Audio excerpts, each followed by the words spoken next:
Welcome back to In Pursuit 360.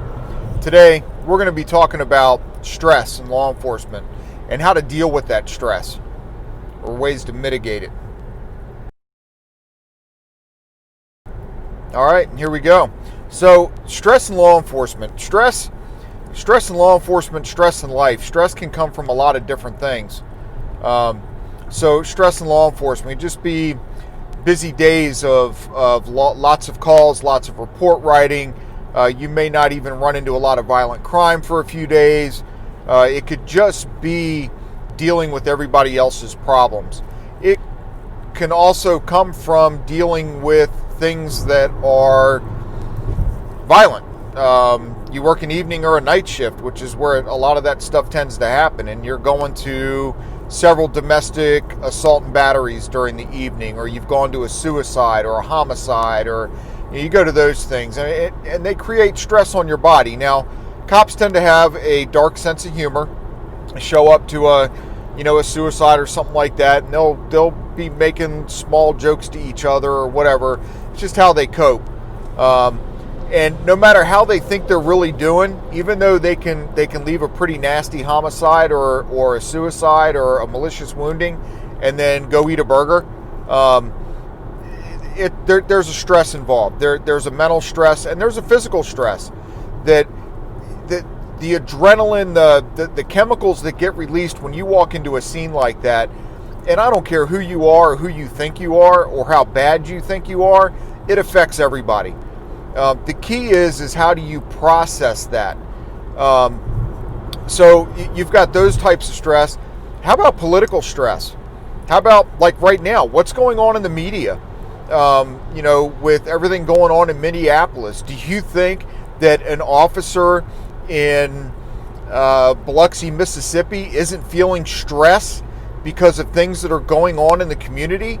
Or Amarillo, Texas? Or I don't know, pick any other small town anywhere USA and tell me that those officers aren't feeling stress because of the anger and the opportunistic ideas of people out there, to the level that they've taken this whole thing, and you tell me they're not stressed. Or how about internal politics? How about the good old boy system where, it's the sheriff or the chief's buddies that are always getting promoted, and no matter how hard you work, you can't get ahead. You don't seem to get an even break. It's always the buddies. The sergeant's buddy made FTO, not you, or things like that. That's internal political stress, right? So there's stress in all aspects of law enforcement, and the key is how you deal with it. And if you really think about it, this story can go for any job that you have.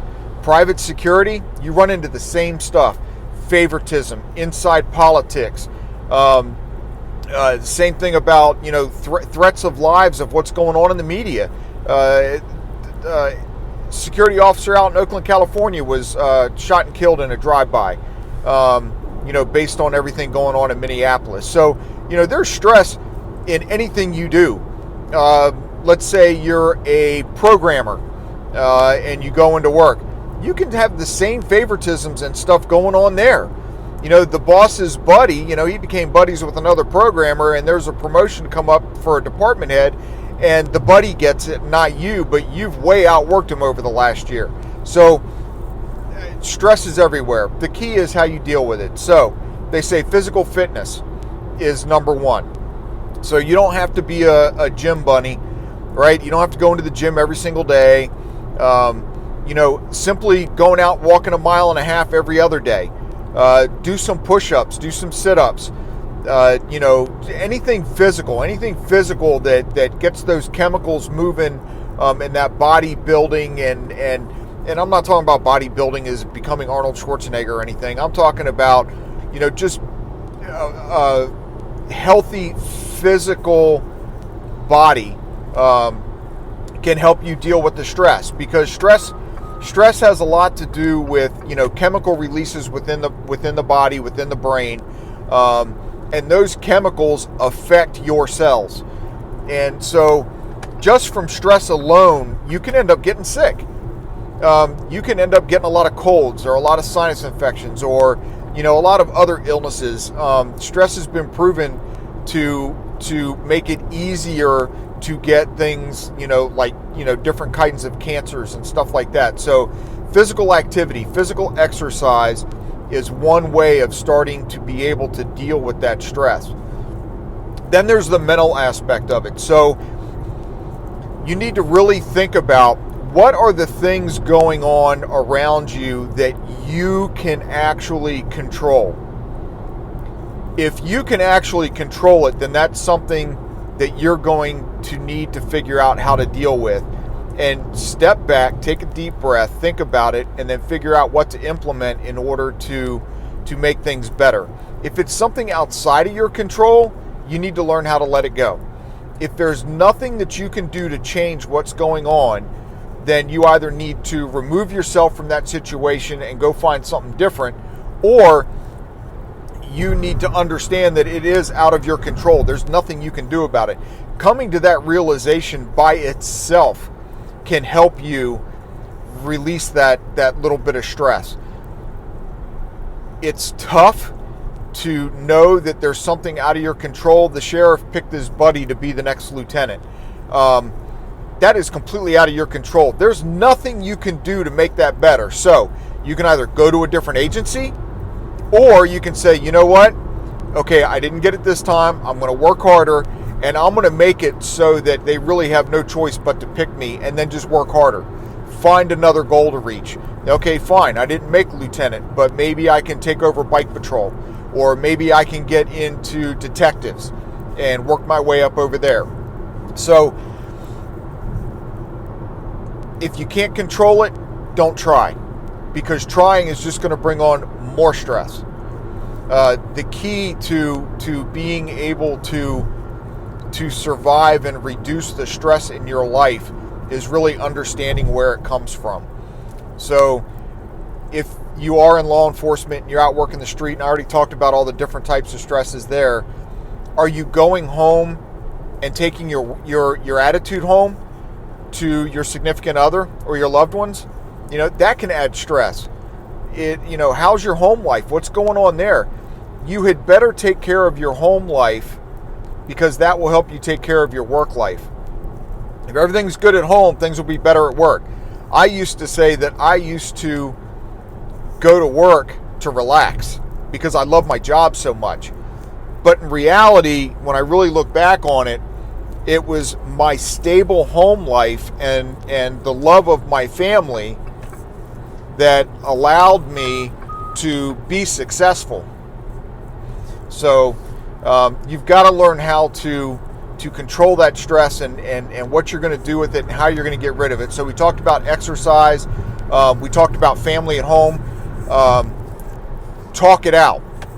Be able to communicate, and don't think that you have to be some macho 10-foot tall bulletproof thing that doesn't have feelings or doesn't end up getting stressed out.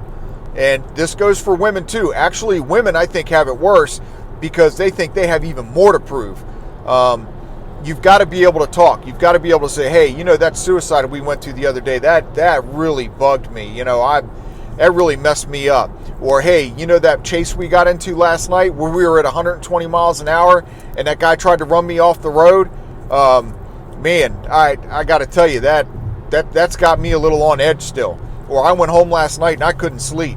Talk it out. Tell your family. Tell a coworker.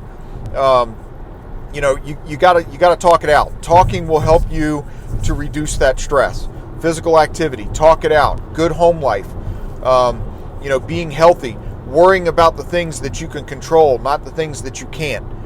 So stress is in everything that we do. So there's good stress and bad stress, right? So we talked about all the bad stress. Did you know that good stress can mess you up too? So if you're anticipating something really exciting and fun and your body keeps working on it, have you ever been wanting to go on a trip, you're going on vacation and you're really looking forward to it, and you've got to get up early in the morning to get on the road to get there, and you lay down at night and you're thinking about, oh, what a great time you're going to have, and all of a sudden you can't go to sleep, and next thing you know, you only have like 3 or 4 hours of sleep because you're so excited? that you can't go to bed, that's good stress, but that's bad for your body, right? Because now you've not slept.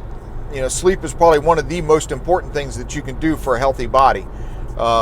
So good stress can be damaging as well. So keep that in mind, as you're getting ready to come up for your vacation time, and you got this big trip planned out.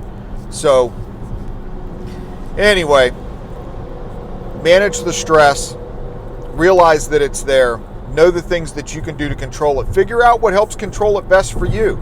Everybody's different. Every bodies are different.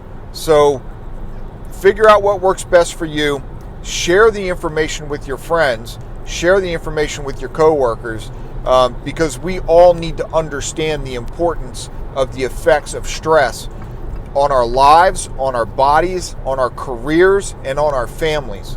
So there you go. That's stress in law enforcement, stress in life, stress at work, however you want to look at it. That's all about stress, or that's at least a baseline on stress. So thanks for tuning in to In Pursuit 360. Hit that subscribe button down below. Mash the like button for me. Make some comments. Let me know what else you'd like to hear about. And I'll see you next time on In Pursuit 360. Be safe out there.